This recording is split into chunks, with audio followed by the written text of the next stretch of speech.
Good morning, everyone. I'm Tom, and I'd like to tell you about some work that Zach and I did to try to estimate human age from wrinkles in face images. Age estimation is an open research area with applications in aging simulation, surveillance, security, and biometrics.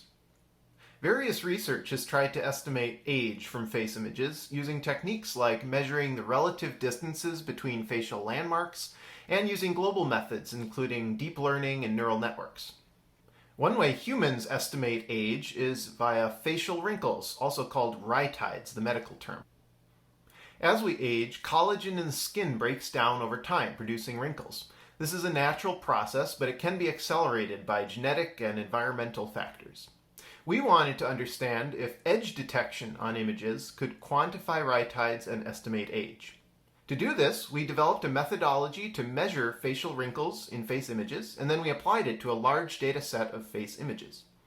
Now, before I talk about our methodology and results, let's take a moment to review something that hopefully most of us don't have to worry about for a while, the different types of facial wrinkles.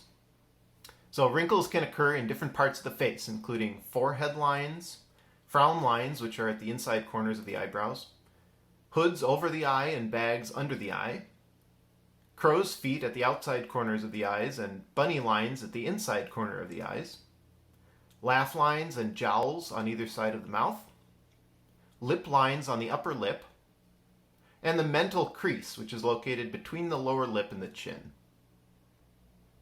So our methodology was to quantify each type of rhytide separately so that we could build a feature vector of the measurements and then apply statistical and machine learning methods to estimate age. Our pipeline involves finding the location of the face or its bounding box in an image using OpenCV, a Python library with HAR filters.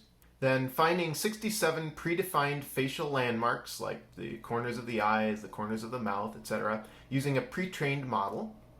Using these 67 predefined facial landmarks, we divide the face into polygonal regions corresponding to each rhytide type.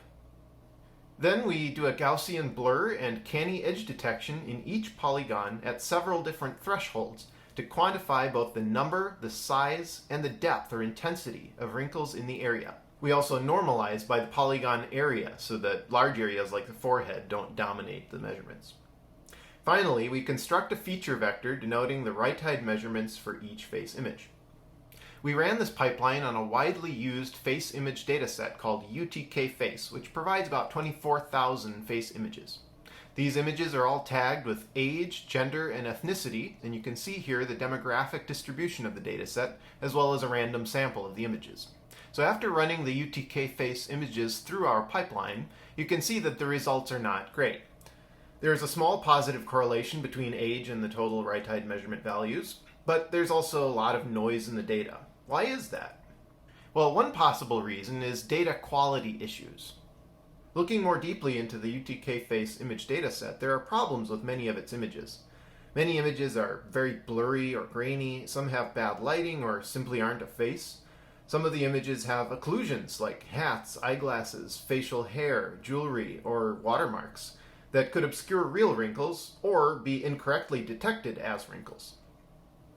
To deal with these effects, we manually cleaned the UTK Face image dataset, going through and deleting any images that have occlusions or are just poor quality. The cleaned dataset was 2,500 images, just over 10% of the original dataset. Here again you can see the demographic details and a random sample of these cleaned images. Now, running this clean data through our pipeline, you can see there's a slight improvement, a stronger correlation between the age and rhytide values, and maybe fewer outliers, but still the results are not fantastic. We tried using k-nearest neighbors to predict age using a standard 80-20 train test split, and basically that produced age estimates that were on average no better than if you just randomly guessed the median dataset age for every face image, so not great. So faced with these results, we thought, what else can we try? Looking again at our processing pipeline, we noticed that some non-rhytide edges are detected in images, borders of the face or chin, eyebrows, and other features, which may be contributing to measurements within some of the polygons.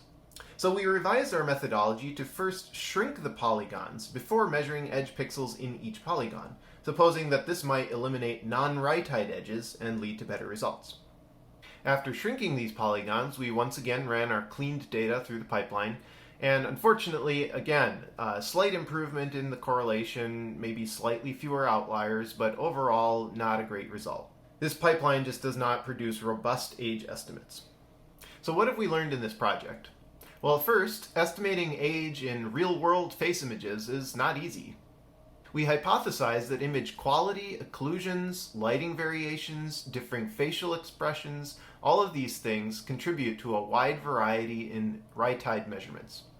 It's possible that using images taken in tightly controlled environments where the lighting is the same neutral face expression, no eyeglasses, the hair is pulled back, and so on, could be more successful. And overall, we've just learned that age estimation is a difficult problem.